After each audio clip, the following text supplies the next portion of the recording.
Halo, jadi di video kali ini kita bakal bahas 7 jebakan yang sering banget dialami orang, terutama di usia 20-an dan 30-an.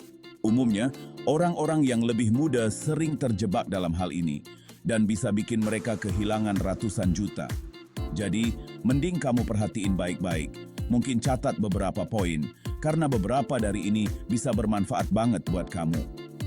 Oh iya, kalau kamu baru di channel ini, jangan lupa subscribe dan kasih like kalau kamu rasa video ini membantu. Jadi, mari kita mulai. Yang pertama yang mau kita bahas di daftar ini adalah menghabiskan uang yang berlebihan dalam hubungan. Dengerin baik-baik, ya?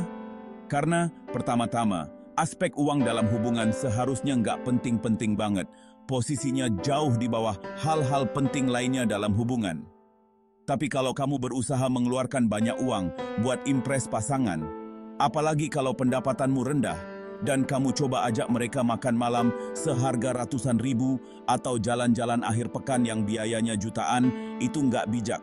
Kalau kamu beli perhiasan dan segala macam, tapi itu nggak berkelanjutan, kamu sebenarnya cuma bikin cinta palsu tentang diri kamu. Itu mungkin nggak bagus buat jangka panjang, apalagi kalau kamu kehabisan uang. Kamu bikin pasanganmu berharap banyak karena kamu sering beli barang-barang buat dia, terus tiba-tiba kamu bilang, "Aku nggak bisa beli apa-apa lagi karena uangku udah habis." Itu bukan situasi yang ideal. Aku sih bukan penasehat asmara, jadi aku nggak mau kasih terlalu banyak saran tentang itu, tapi aku cuma pengen kamu sadar. Sadarlah bahwa menghabiskan banyak uang untuk pasangan itu nggak selalu yang paling penting. Masih ada 1000 hal lain yang lebih penting daripada cuma ngeluarin uang buat pasangan. Jadi, pikirkan itu ke depannya, soalnya bisa bikin dompet kamu jadi kering, terutama kalau kamu berusaha terlihat keren dan kaya buat pamer ke pasanganmu. Itu nggak selalu jadi pilihan terbaik. Nah, yang kedua adalah beli mobil baru atau mobil mewah.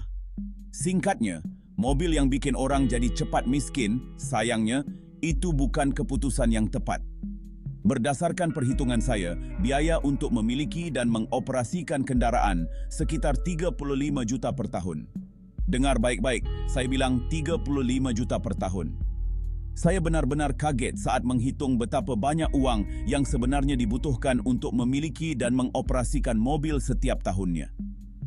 Jadi, beli mobil baru atau mobil mewah saat kamu masih berusia 20-an itu bukan langkah yang baik. Soalnya, mobil itu aset yang nilainya menyusut setiap tahun. Misalnya, kalau kamu beli mobil baru dari dealer dan mau menjualnya kembali seminggu kemudian. Saat kamu jual lagi ke dealer, kemungkinan besar kamu akan ditawari harga yang jauh lebih rendah, bisa sampai puluhan juta, bahkan mungkin lebih. Itu karena mobil itu udah atas namamu dan kamu jual lagi ke dealer. Mereka nggak bakal kasih kamu harga yang bagus, jadi dipastikan kamu langsung rugi. Jadi, saya sarankan untuk beli mobil yang sudah berumur beberapa tahun. Mungkin mobil bekas setahun atau mungkin lebih, tapi yang jelas, cari yang lebih murah. Kalau kamu tinggal di kota besar yang punya banyak transportasi umum, atau kamu jarang banget butuh mobil, mendingan nggak usah punya mobil deh. Yang ketiga, salah satu kesalahan terbesar yang sering dilakukan orang-orang, baik yang umur 20-an atau 30-an, adalah nggak mempunyai tabungan. Jadi, jangan sampai kamu nggak memiliki uang di tabungan. Ya intinya, jangan sampai nggak punya sama sekali, apalagi tabungan hari tua. Dengerin, waktu kamu di usia 20-an itu, terlihat nggak keren dan nggak kekinian buat nyimpen uang di tabungan. Kamu pikir, gue nggak pensiun dalam waktu 30 atau 40 tahun lagi, nanti aja deh dipikirin.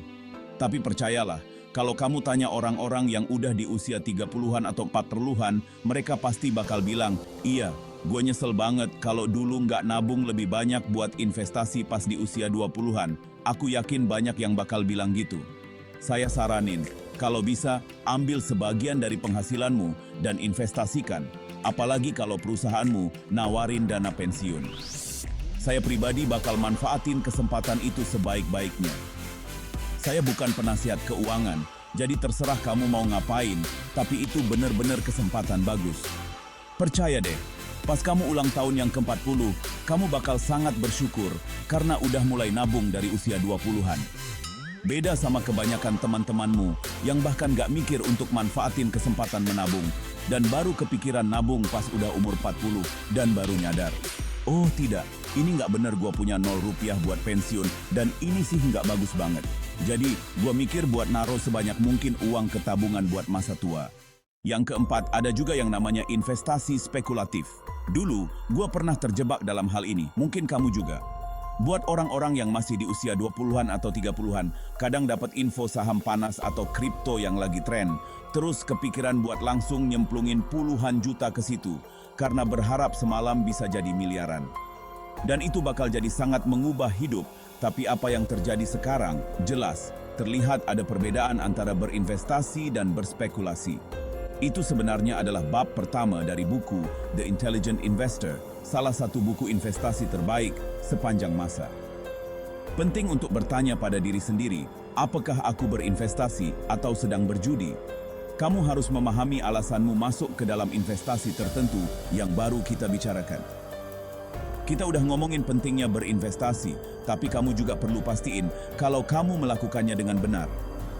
Sebenarnya, investasi itu soal membatasi risiko dan meningkatkan potensi keuntungan. Jadi, pastikan kamu melakukan itu dengan benar. Biasanya, kalau aku tiba-tiba mau investasi dalam sesuatu, aku ambil selembar kertas dan pulpen, lalu tulis pro dan kontra, risiko, keuntungan, dan alasan kenapa aku mau masuk ke investasi itu. Bukan cuma mau cepat kaya, apalagi kaya instan. Harus hati-hati dengan yang kayak gitu, karena kadang ada juga tawaran yang bagus. Kadang-kadang, kamu nggak bisa dapat info saham yang benar-benar bagus yang bisa jadi menguntungkan. Tapi, penting banget buat ngerti kenapa kamu mau masuk ke situ. Kalau kamu bisa nyebutin banyak alasan dan juga beberapa kekurangan, serta paham risiko dan imbalannya, mungkin ada baiknya kamu pertimbangkan. Tapi aku mau kasih peringatan, karena aku udah lihat banyak orang kehilangan uang, termasuk teman-temanku. Dan kalau mendapatkan informasi apapun yang berasal dari internet, hati-hati ya.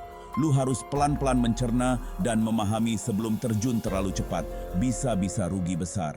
Nah, yang kelima jebakan yang banyak orang jatuh ke dalamnya adalah memilih membayar dengan pay later. Ini mungkin kelihatannya sepele dan tidak berbahaya di awal, kayak pinjaman untuk baju. Lu cuman perlu bayar 100.000 per bulan selama 1 tahun untuk baju yang harganya 800.000.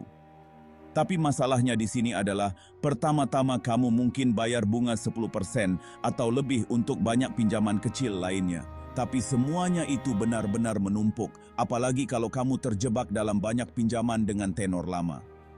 Jadi, kamu punya baju baru bayar 100.000 per bulan, ada celana baru bayar 200 per bulan, kamu beli lagi jaket baru, dan selama 1 tahun ke depan kamu bayar 400 per bulan, terus kamu rencana mau beli HP, dan akhirnya kamu bisa punya 6 atau 7 atau 8 pinjaman kayak gitu.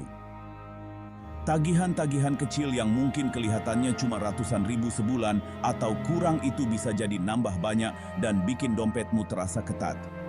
Kamu bisa jadi berutang ratusan ribu setiap bulan ke berbagai aplikasi dan mungkin kamu juga bayar bunga yang lumayan. Jadi saran saya sih, mending beli cash aja. Kalau kamu nggak bisa beli baju yang bagus, ya mending ambil yang lebih murah daripada harus ngeluarin uang buat yang mahal-mahal. Seperti pepatah bilang, lihat, kalau kamu nggak mampu beli 10 barang, mungkin lebih baik kamu nggak usah beli 1 pun barang itu. Itu adalah aturan yang bagus untuk dipegang agar kamu nggak menghabiskan terlalu banyak uang untuk sesuatu yang mungkin kamu nggak mampu. Oke, jadi yang keenam adalah sesuatu yang kita sebut perilaku flexing. Orang-orang berusaha kelihatan seperti orang kaya, yang basically adalah orang-orang yang penghasilannya masih UMR per bulan. Mungkin mereka beli jaket Gucci seharga 30 juta atau topi Gucci seharga 15 juta dan mereka mengeluarkan banyak uang. Uang untuk terlihat kaya itu udah biasa dan sekarang ada ide buat fake it until you make it yang sebenarnya ada benarnya juga sih. Tapi daripada beli barang branded, coba pikirkan cara lain untuk fake it sampai kamu beneran bisa. Misalnya, beli jas yang bagus, jam tangan yang keren, sepatu yang bagus, potongan rambut yang rapi, penampilan yang rapi, dan bersikap formal serta profesional. Naik kelas sosial itu juga bisa bikin kamu ngeluarin duit lebih banyak, jadi pikirin cara-cara untuk menghemat. Itu tadi beberapa tips, soalnya aku tahu orang-orang yang umur 20-an suka bersenang-senang dan itu penting. Tapi pastikan kamu melakukannya dengan cara yang benar, tanpa menghabiskan semua uangmu. Nah, yang terakhir, satu hal dari daftar ini yang pengen banget aku sampaikan ke kamu, karena aku rasa ada orang-orang yang mungkin akan terkejut. Mereka bakal bilang, apa sih ini? Aku pikir nggak boleh ngeluarin uang. Aku udah cari cara buat hemat dan menghindari jebakan-jebakan. Terus sekarang kamu bilang hal yang bertolak belakang. Tapi, dengerin ya, hal terakhir yang mau aku masukin ke daftar ini adalah kesalahan yang sering orang buat, yaitu mereka nggak mengeluarkan uang untuk apa yang mereka cintai. Seumur hidup, kamu mungkin nggak bisa hidup selamanya. Aku nggak mau terdengar pesimis, tapi kita nggak akan bawa uang itu ke dalam kuburan. Begitu aku mati, ya udah, mati. Karena itu, aku suka menghabiskan uang untuk hal-hal yang aku cintai, dan bagi aku pribadi, itu adalah traveling. Aku baru saja ke Bali, sekarang aku di Lombok, dan minggu depan, aku mau ke Labuan Bajo. Semua itu karena aku bisa menyisihkan uang untuk hal-hal yang benar-benar aku mau. Jadi, aku saranin kamu juga melakukan hal yang sama. Banyak orang menghabiskan uang mereka untuk berbagai hal, tapi di akhir bulan, mereka nggak punya sisa uang untuk hobi mereka. Mungkin kamu suka musik dan pengen beli gitar yang bagus, tapi uangnya nggak cukup. Atau mungkin kamu mau beli kamera seperti Canon, tapi lagi-lagi uangnya nggak ada. Mulailah menabung untuk itu. Kamu bisa bikin rekening bank terpisah, atau simpan uangnya di celengan. Yang penting, lakukan aja. Itu sebabnya aku bikin video-video ini, supaya orang-orang bisa jadi pelit dan punya tumpukan uang di celengan mereka. Tapi, ya kalau kamu cuma lihat tumpukan uang itu, nggak ada gunanya juga kan? Mungkin kelihatannya banyak, tapi kalau kamu nggak belanjain, buat apa? Makanya, aku rasa penting untuk ngeluarin uang buat hal-hal yang bikin kamu bahagia. Hal-hal yang bikin kamu bahagia dalam hidupmu, bisa jadi itu adalah passion kamu. Apapun itu, sisihkan uang untuk hal tersebut. Kalau kamu merasa video ini bermanfaat, jangan lupa bagikan ke teman-teman yang mungkin butuh info ini. Aku sangat menghargainya. Jangan lupa like, subscribe ke channel ini, dan sampai jumpa di video selanjutnya.